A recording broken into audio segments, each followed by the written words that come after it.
Jenny तेरा दिल दुखिया। मैंने बहुत बुरा ख्वाब देखा। मैंने देखा लोग तुम्हें पत्थर मांग रहे हैं, तुम्हें संसार कर रहे हैं। बेटा चलो चलो। यार ये आप क्या ख्वाब देखकर बच्चों की तरह डर जाते हैं? आप जाके आराम करें, कुछ भी नहीं हुआ। उस्मा, ये क्या हो गया? 4 महीने बेड रेस्ट पर हो तुम और मेडिसिन टाइम पर लेना। आई एम सॉरी, तुम्हारी प्रेगनेंसी सर्वाइव नहीं कर पाई। मुझसे नफरत करती है इसलिए मेरा बदला मेरे बच्चे से लिया उसने। पागल हो गए? जाओ फिर जाके बीनी से उसकी बेटी को भी मार दो। बड़े आए थे उनका सहारा बनने के लिए, क्या रह जाएगा उनकी जिंदगी में जब तुम्हें फांसी चढ़ जाओगे? जेनी तेरा दिल दुखिया।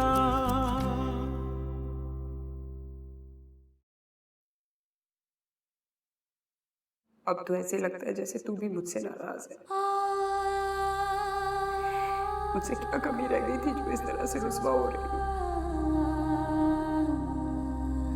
घर छूटा, शोहर छूटा, मासूम बच्ची को लेके किसी और के दर पे पड़ी। मुझसे क्या खता हो गई है मेरे मालिक, मुझे इतनी बड़ी सजा मिल रही है। मैं तो एक वफाशुदा बीवी हूँ, क्या मैं दीनदार नहीं थी? मेरी अजमत का गवाह तो तू है। पर तेरे बंदों के हाथों मुझे ऐसे क्यों रुसवा किया गया मेरे मालिक? मुझ पे रहम कर।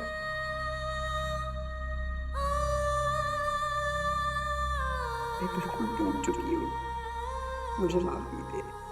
मेरी बच्ची पे रहम कर, मैंने कोई गुनाह नहीं किया।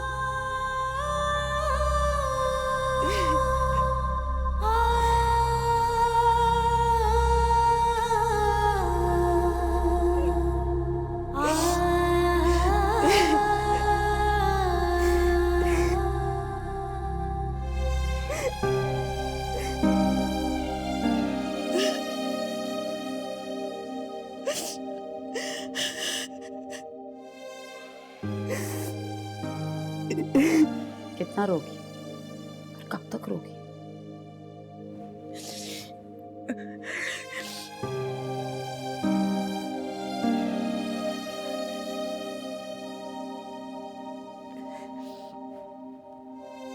मेरे पास रोने के अलावा है ही क्या? बच्ची का सोचो।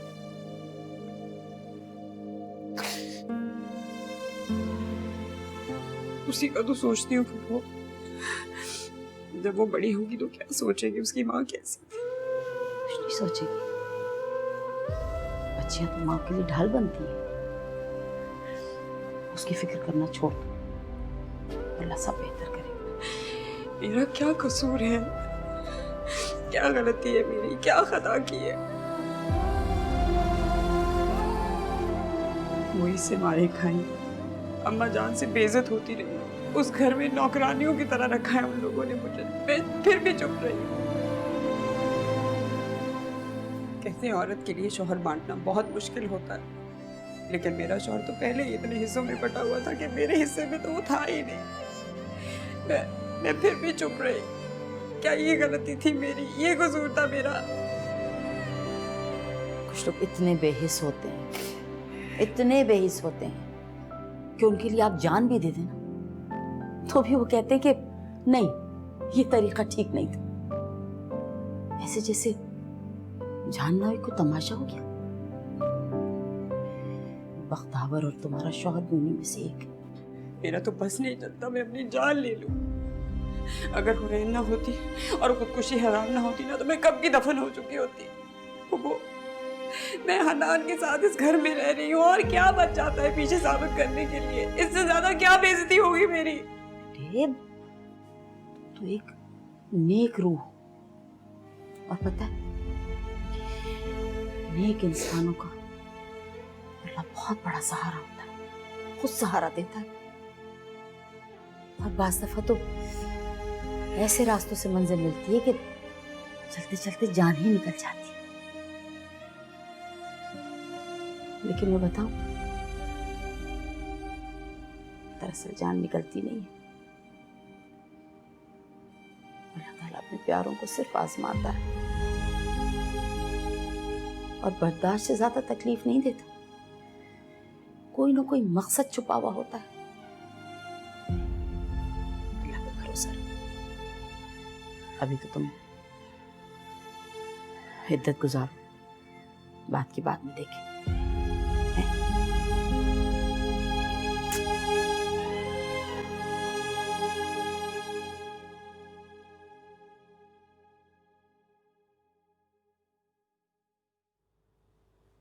आप क्यों परेशान हैं? आप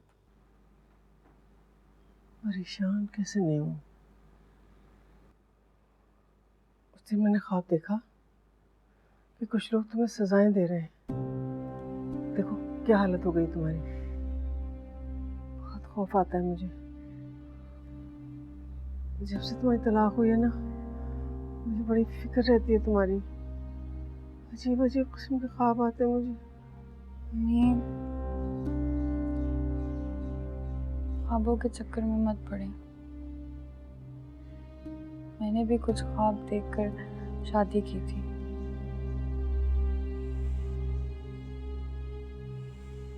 और अब उस ख्वाब से जान छुड़वाने के चक्कर में अपनी जान मुसीबत में डालनी पड़ी।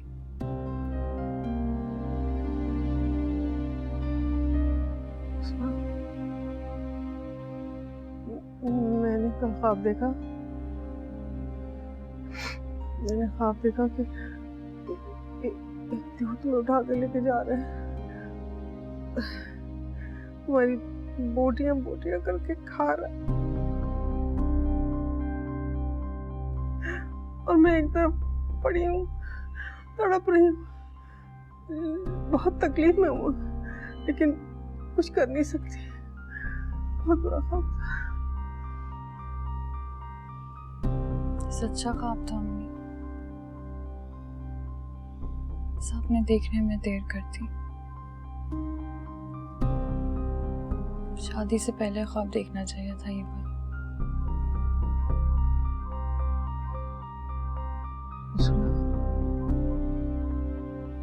तुम्हें नहीं लगता कि ये सब तुम्हारे अमाल का नतीजा है? अम्मी, अमाल के नतीजे अगर इतनी जल्दी मिलने लगे तो आधी दुनिया मर चुकी होती और आधी लूली लंगड़ी हो चुकी होती। मैंने बस वही किया जो उस वक्त मुझे ठीक लगा। और जब जान पे बात आती है ना अम्मी, सबसे पहले अपनी जान बचानी चाहिए।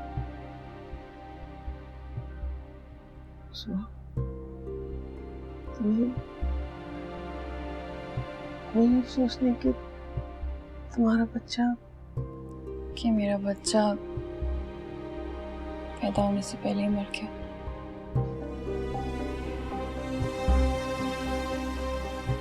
जिसे मैं कभी मिली नहीं, उसे खोने का क्या अफसोस करूं। अच्छा ही हुआ। तो अब क्या पड़ी रहूंगी इसी बेड पर 4-5 महीने। बात की देखी जाएगी।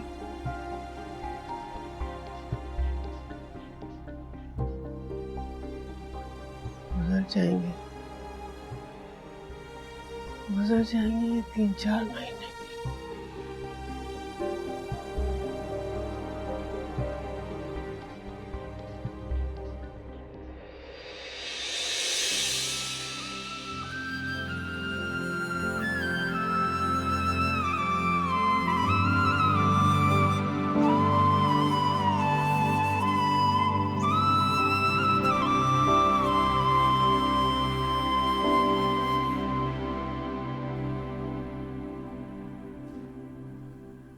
अरे भाई अभी तो बहुत काम बाकी है, जरा जल्दी जल्दी हाथ चलाओ भाई, मेहमान आने वाले होंगे।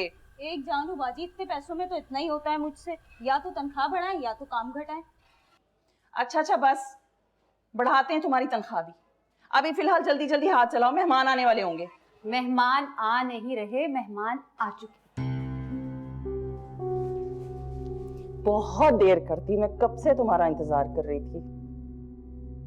छोड़ें भाभी, 5 महीने हो गए हमें गए हुए और 5 महीनों में आपने 5 फोन तक नहीं किए। वो तो मुझे ख्याल आ गया कि उस्मा की इद्दत के बाद हम उससे मिले ही नहीं। आखिर जो भी है, खाया तो हमने उसी का माल है।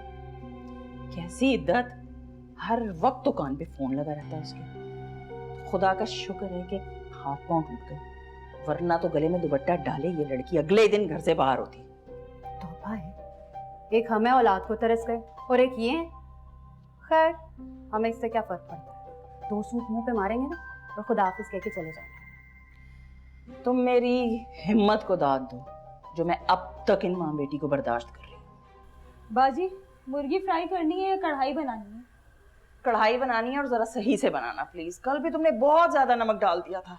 मुझसे तो ऐसा ही बनता है, आपको समझ नहीं आता तो कोई और रख ले। कितनी बदतमीज औरत है। कौन है ये? वो तुम चली गई थी ना, तो मैंने घर के कामकाज के लिए मासी को रखा। मेरी हैसियत इस घर में मासी की थी? अरे नहीं नहीं, तुम गलत सोच रही हो, ऐसा कुछ नहीं है। चलो हम बाहर बैठते हैं, बातें करते हैं, यहाँ बहुत गर्मी है। आ जाओ।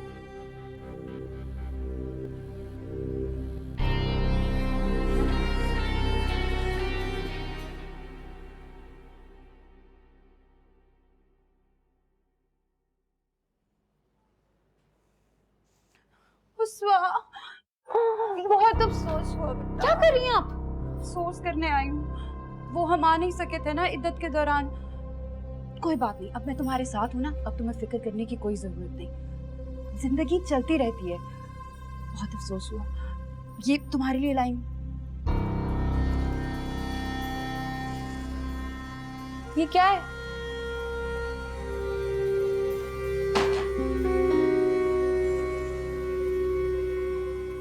मेरी शक्ल को देख के लग रहा है कि मैं अफसोस के लायक हूँ? हाँ, इतने बुरे दिन नहीं आए मेरे कि मेरे साथ अफसोस किया जाए।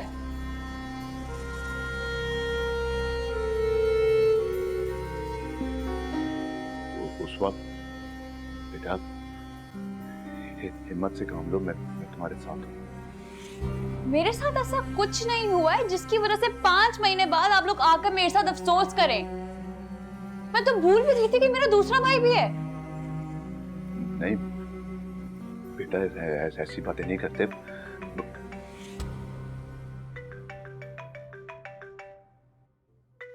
Thank God. हाँ दिल, अच्छा मैं आ रही हूँ।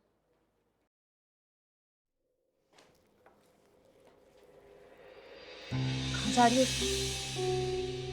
हम तुमसे मिलने आए हैं और तुम ही जा रही हो? मिलने नहीं, अफसोस करने आए हैं आप लोग, जिसकी मुझे जरूरत नहीं है। आप लोग तो है ना यहाँ पे 2-3 दिन के लिए। कोई जरूरी बात होगी तो शाम को कर लीजिएगा। फिलहाल मुझे देर हो रही है, जाना है। बड़ा शौक था ना भाई बन के अफसोस करने का, फिलहाल तो अपने आप पे अफसोस हो रहा है। चलें, चल के खाना जहर मार कर निकले यहाँ से। हाँ।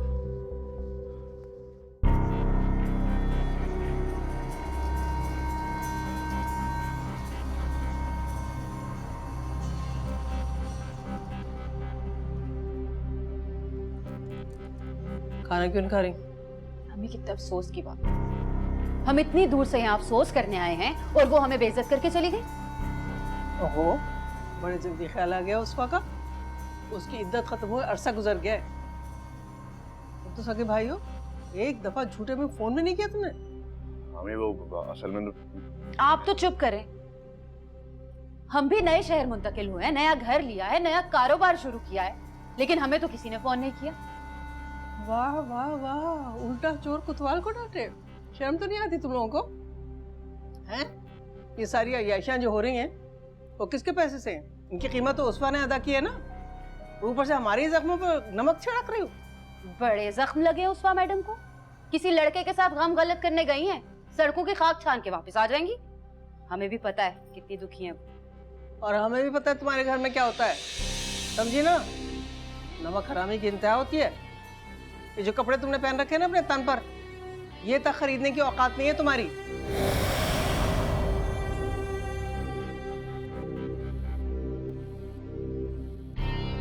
बड़ी आई वहां से, सब उस वाले लेके दिए।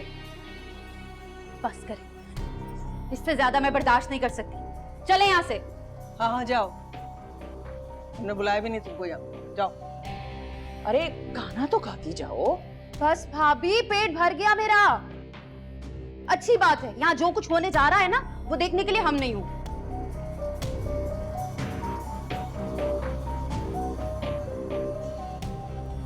आप चल रहे हैं या मैं जाऊं? हम आ रहा हूँ।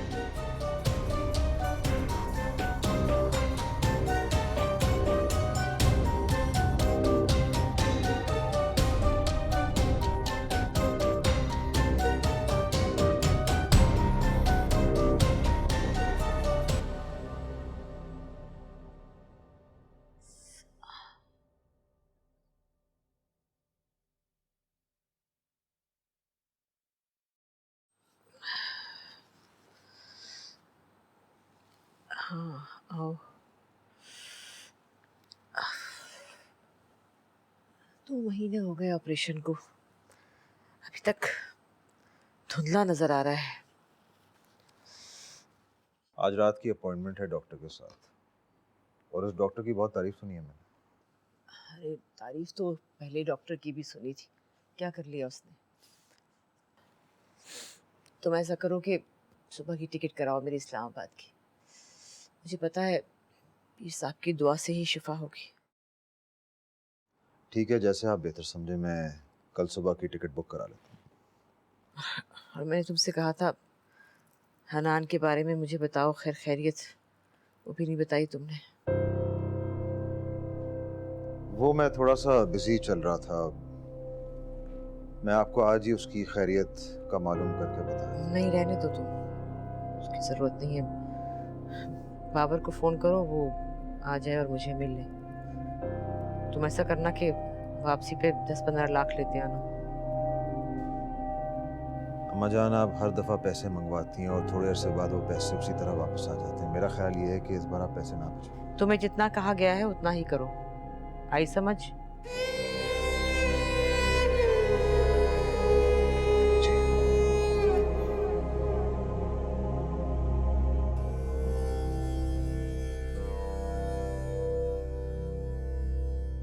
कुछ कहना है?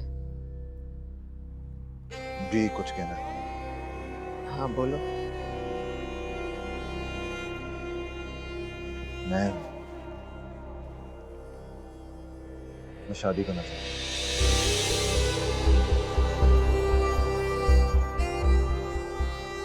शादी करना चाहते हो या किसी से शादी करना चाहते हो? किसी से शादी करना चाहता हूँ।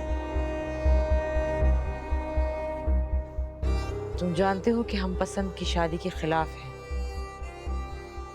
जी अम्मा जान, बहुत अच्छे तरीके से जानते हैं। फिर ये बात करने का क्या मकसद है तुम्हारा?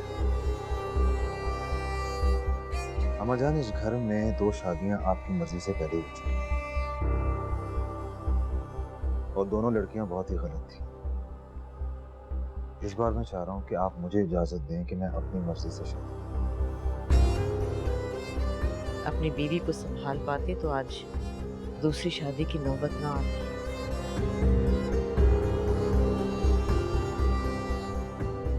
ना ही मेरा बेटा घर से जाता।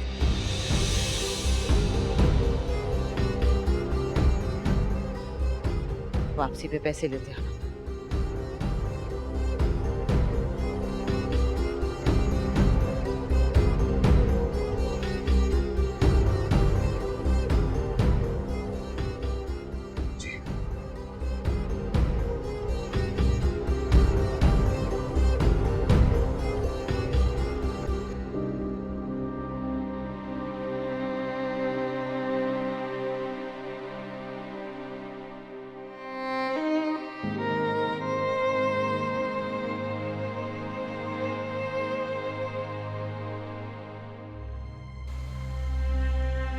इधर तो देखो उस्मा, हमारी जिंदगी का रेड आ गया।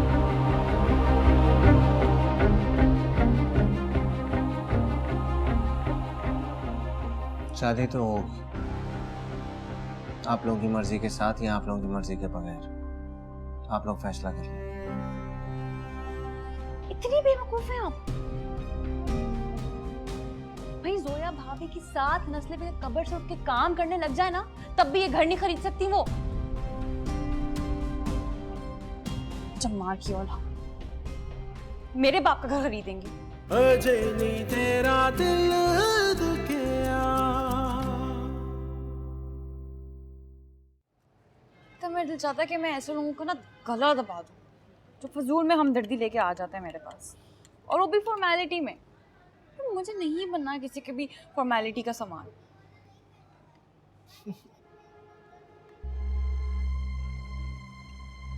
तुम हंस रहे हो? हंस नहीं रहा, मुस्कुरा रहा। दिल, मैं यहाँ पे तुम्हें अपनी प्रॉब्लम्स बता रही हूँ और तुम मुस्कुरा रहे हो। देखो उसवा, 1-2 दिन में वो लोग चले जाएंगे, उसके बाद सब ठीक हो जाएगा, back to normal. So relax.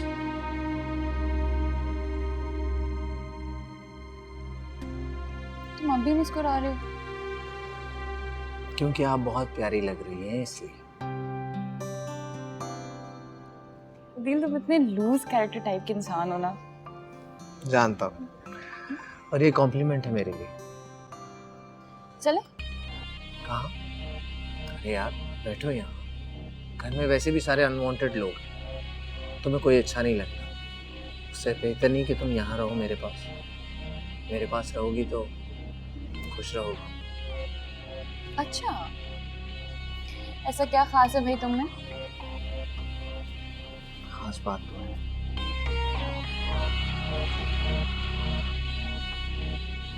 मेरा ख्याल रखा, मुझ में तुम जो रहने लगी।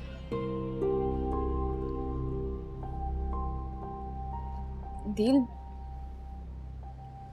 तुम प्लीज ऐसी बातें मुझसे मत किया करो। क्यों? ये बातें बुरी है या ये बातें मेरे मुंह से सुनने में बुरी लग रही हैं?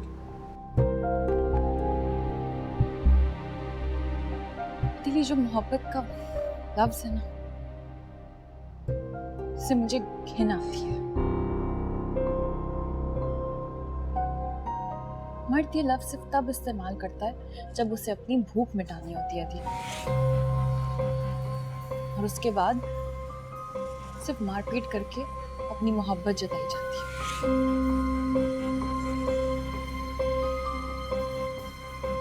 तो मेरे दोस्तों, प्लीज मोहब्बत करके अपने लिए मेरे दिल में जहर मत पैदा करवा दिया। जहर?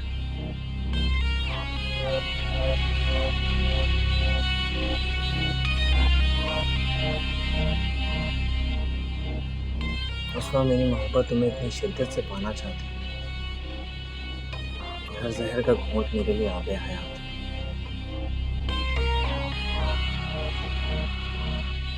रही बात मोहब्बत की तो मतलब, लेकिन मैं तुम्हारा इंतजार करूंगा, हमेशा तुम्हारा साथ दूंगा, तुम्हारा दोस्त बनूंगा।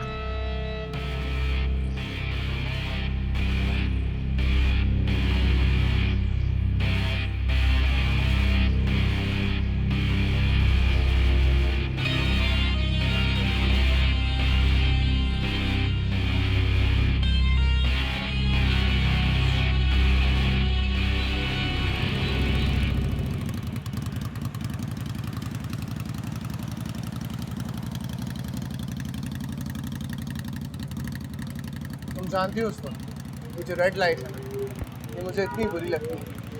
ऐसा लगता है जैसे आपको कंट्रोल करने की कोशिश कर रही है। रेड है तो रुक जाओ, ग्रीन है तो चलो। मजा तो सिग्नल तोड़ने में, चाहे जिंदगी का हो या रोड का।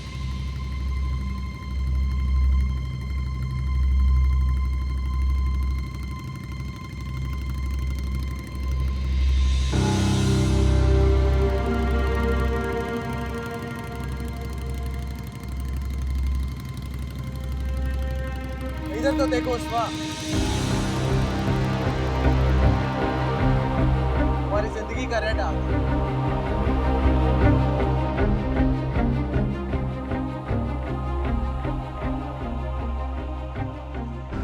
सड़क को तो मैंने कब का बदला, जहाँ पे ये सिग्नल होगा।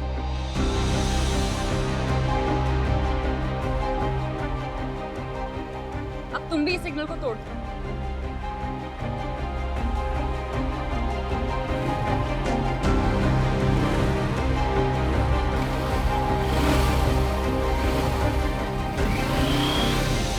तू पल पल तड़पेगा, तू पल पल तड़पेगा, किसी रोज अकेले तू जो सोचेगा, अजय नहीं तेरा दिल दुखेगा, अजय नहीं तेरा दिल दुखेगा।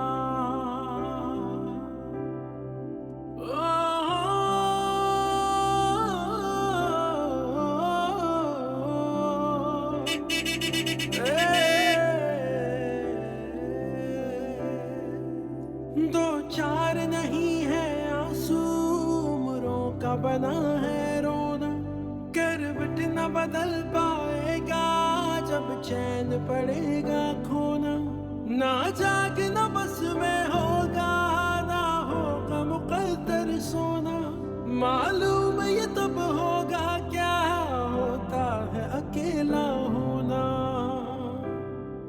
तू चुप चुप इधर तो देखो उस्वा, हमारी जिंदगी का रेड आ गया। तू चुप चुप सड़क को तो मैंने कब का बदला, यहाँ पे ये सिग्नल, तेरा टूटेगा, अब तुम भी इस सिग्नल को तोड़ दो। तेरा दिल टूटेगा, अजय नहीं तेरा दिल टूटेगा, जदू टूटेगा तो सा तेरा रुकेगा, जे डुबेया तो विच हंजुआ, जे डुबेया तो विच हंजुआ, कोई रोग छुपाया नहीं छुपेगा, अजय नहीं तेरा दिल दुखेगा, अजय नहीं तेरा दिल दुखेगा। मैंने लूंगा ये पैसे। हन्नान, ये मेरी तरफ से। मुश्किल वक्त में दोस्त ही दोस्त के काम आता है। उससे पहले अंकल ने भिजवाए थे, और उससे पहले आंटी ने। किस किस की तरफ से पैसे लेके आएगा तू मेरे लिए? मैं जानता हूं कि ये पैसे असल में किसकी तरफ से आते। कितना लड़ेगा हालात से? मैं जानता हूं तू तकलीफ में यार। हाँ, वो मैं तकलीफ, और तकलीफ को बर्दाश्त करने की पूरी हिम्मत है मुझे।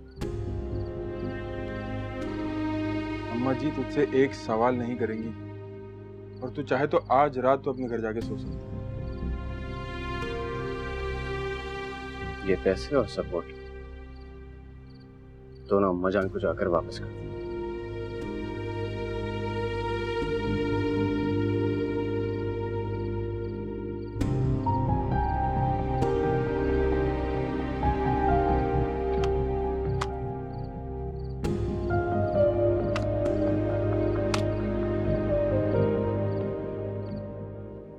माँ, मैं शादी करना चाहता हूँ, और ये फाइनल है,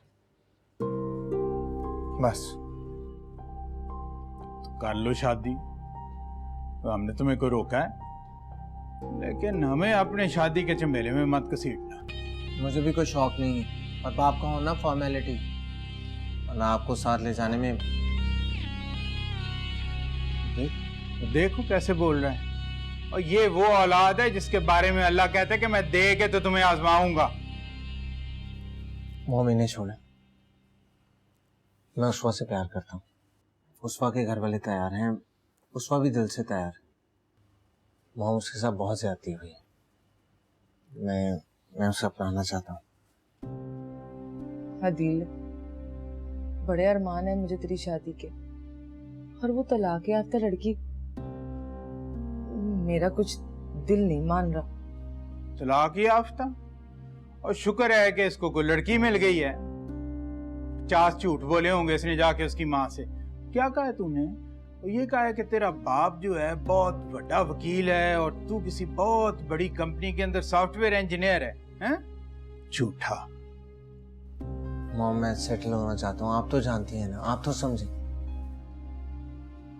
हाँ, कुछ टाइम दे समझने के लिए, फिर सोचते हैं क्या करते। बात सुन मेरी, क्यों एक लड़की की जिंदगी बर्बाद करने पे तुली हुई है? और शादी के बाद ये करेगा क्या? और कल भी 2 लोग आए थे पैसे का तकाजा करने। कभी ये तुम्हारा नाम लेके तो पैसे मांगता है और कभी मुझे बीमार करके। ऊपर से वो कोर्ट में भी पेशियां चल रही हैं। और रहम कर उस बच्ची पर।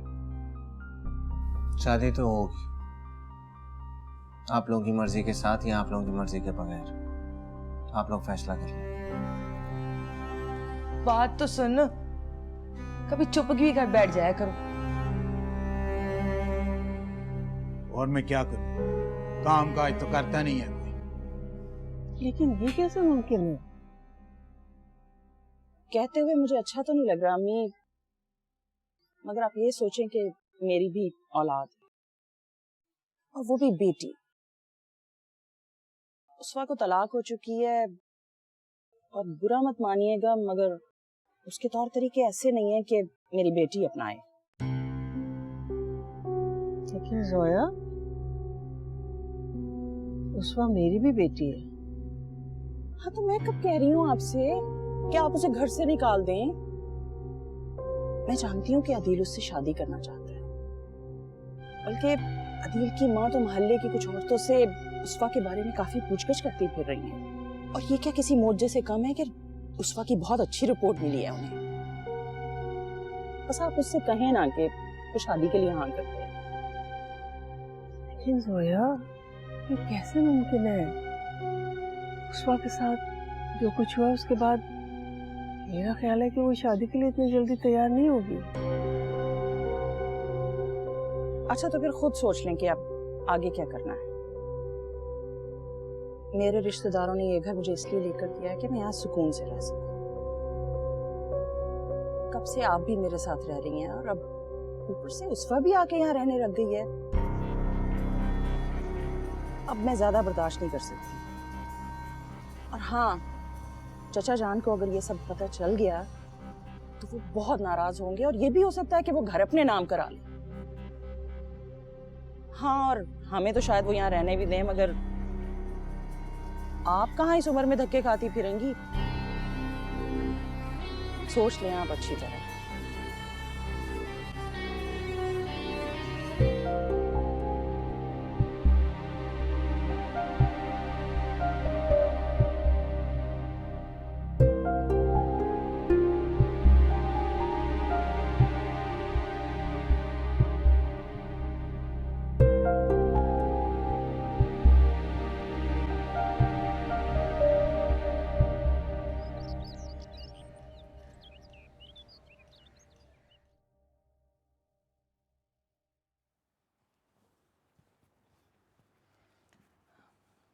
देखा, मैंने कहा था ना, बड़े बड़े सीधे हो जाते हैं शादी के बाद। और फिर ये तो हमारा बच्चा है। बड़े बड़े सुधर जाते होंगे, तुम्हारा बेटा उनमें से सुधरने वालों में से नहीं है। वो जिस पे हर 3 महीने बाद अलग अलग लड़कियां हरासमेंट का केस कर रही हो, तुम उसकी शादी करने चली हो। बेटा है वो हमारा, आपका खून है। मुझे पता है मेरा खून है, इसीलिए तो मैं कह रहा हूँ। वो मैं अपने बेटे को अच्छी तरह जानता हूँ। तो किसी और की बेटी की जिंदगी क्यों बर्बाद कर रही हो? लड़की को तलाक हुई भी, और उसका बाप भी नहीं है। घर वाले बहुत समझते होंगे, अब बाप भी ऐसी लड़की के लिए राजी नहीं हो रहा। हौल वला कुव्वत, तुम समझ क्यों नहीं रही हो? तुम्हारा बेटा वैशी है, ये बात तुम तस्लीम कर लो। उसे अपने आप तक महदूद रखो, किसी और को उसकी जिंदगी में शामिल मत करो, नहीं तो इस घर में खून थूकेगा। आप तो खामखाई परेशान हैं। मैं अदील से बात कर लूंगी, अब वो संभल के चलेगा, आपको कोई शिकायत नहीं देगा। ये हिमाकत मत करो। तो देखो, कोर्ट कचहरी के चक्कर लगा के मैं बात खत्म करवा देता हूँ, तो क्यों तुम अपना बोझ दुगना कर रही हो? अदील बता रहा था उस लड़की के पास अपना पैसा है, और शादी के बाद वो कारोबार भी करवाएगी। अब समझा। तुम्हारा बेटा बीवी के पैसे खाने के लिए शादी कर रहा है, बहुत अच्छा मंसूब। उधार तो कोई बीवी मिलेगी नहीं, शादी कर लो तो पहले उसके सारे पैसे हड़प कर लो, उसके बाद उसे माँ बाप के सर मान। ऐसे मंसूबाबंदी आप ही कर सकते हैं। उस बेचारे ने तो सिर्फ शादी की बात की है। लिख कर रख लो, उसका यही मंसूबा है। आपसे तो बहस करना ही फजूल है। उससे बात करने का कौन सा गुस्सा है?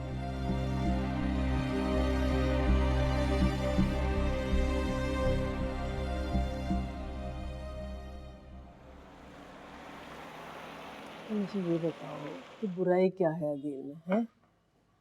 अच्छा दिखता है, अच्छा कमाता है, खानदान अच्छा है, और सबसे बड़ी बात ये कि तुम्हारा बहुत अच्छा दोस्त है। अम्मी, मैं शादी नहीं करना चाहती। सुन लिया आपने? हाँ हाँ, सुन लिया सुन लिया। लेकिन क्यों नहीं करनी आखिर? चलो ठीक है, हनान की दफ़ा तो बात समझ में आती थी कि तुम उसे जानती नहीं थी और वो एक गलत फैसला था। लेकिन अदील को तो तुम अच्छी तरह से जानती हो ना, फिर क्यों नहीं करनी शादी? अम्मी, मुझे अदील से ही शादी नहीं करनी। अच्छा बाबा, कोई जबरदस्ती नहीं है तुम्हारे ऊपर, लेकिन अदील में बुराई क्या है आखिर?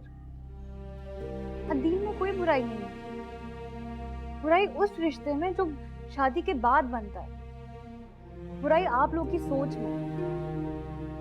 आपको पता ना मेरा कितना बुरा एक्सपीरियंस रहा है शादी का। मैं यहाँ पे कंफर्टेबल हूँ, मुझे यहाँ कोई तकलीफ नहीं है। वो दरअसल जोया नहीं चाहती कि तुम यहाँ रहो। एक मिनट, मैं अपने बाप के घर में रह रही हूँ, तो वो कौन होती है चाहने वाली? उनको किसने हक दे दिया कि वो डिसाइड करें कि मैं अपने घर में रहूँ या ना रहूँ? दरअसल बेटा, वो ये घर जोया के नाम पर हो गया। ये घर जोया भाभी के नाम पर? ये घर तो आपके नाम पर था। हाँ मेरे नाम पर, लेकिन अब मैं जोया के घर में रहती हूँ। ये आप क्या कह रही हैं? सही कह रही बेटा। दरअसल साद ने घर को गिरवी रखकर कारोबार शुरू किया। मारिया की शादी की, तुम्हारी शादी हुई। असल रकम तो कुजा, हम तो सूद की रकम भी अदा करने से कासिर थे बेटा। बस जोया के चचा फरिश्ता बनकर आए, उन्होंने कर्ज भी अदा कर दिया, मुझे रकम भी दे दी और घर जोया के नाम पे कर दिया। मैंने भी सोचा कि मेरी दोनों बेटियां तो ब्याह ही गई हैं, तो अब मुझे क्या करना है, घर जोया के नाम पर हो, मेरे नाम पे हो, फर्क क्या पड़ता है बेटा। लेकिन अब तो जोया नहीं चाहती कि तुम यहाँ रहो। वाह अम्मी, वाह, क्या कहानी सुनाई आपने, वाह, दिल खुश कर दिया, वाह। नहीं बेटा, ये कहानी नहीं, हकीकत है। उस भले आदमी ने। अम्मी चुप कर जाएं प्लीज। क्या भला आदमी? इतनी बेवकूफ हैं आप? भाई जोया भाभी की 7 नस्लें भी कब्र से उठ के काम करने लग जाए ना, तब भी ये घर नहीं खरीद सकती वो। जम्मा की औलाद मेरे बाप का घर खरीदेंगी। बेटा किस तरीके से बात कर रही हो तुम? उसने हमारे पर एहसान किया और तुम हो के। अम्मी प्लीज, अम्मी मुझे बख्श दें यार। चोरों के भी ना कुछ उसूल होते हैं, लेकिन जब घर वाले ही चोर हो तो फिर बंदा क्या करे?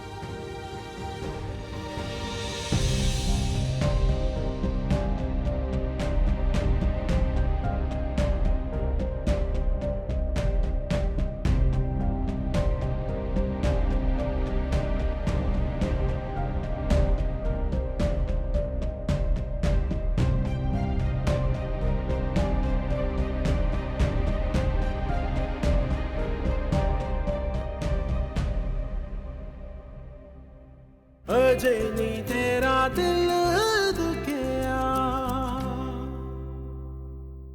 अजे नहीं तेरा दिल दुखिया, अजे नी तेरा दिल दुखेया जदों दुखेगा ते सा तेरा रुकेगा जे डुबया तू विच हंजुआं जे डुबया तू विच हंजुआं कोई रोग छुपाया नहीं छुपेगा अजे नी तेरा दिल दुखेया अजे नी तेरा दिल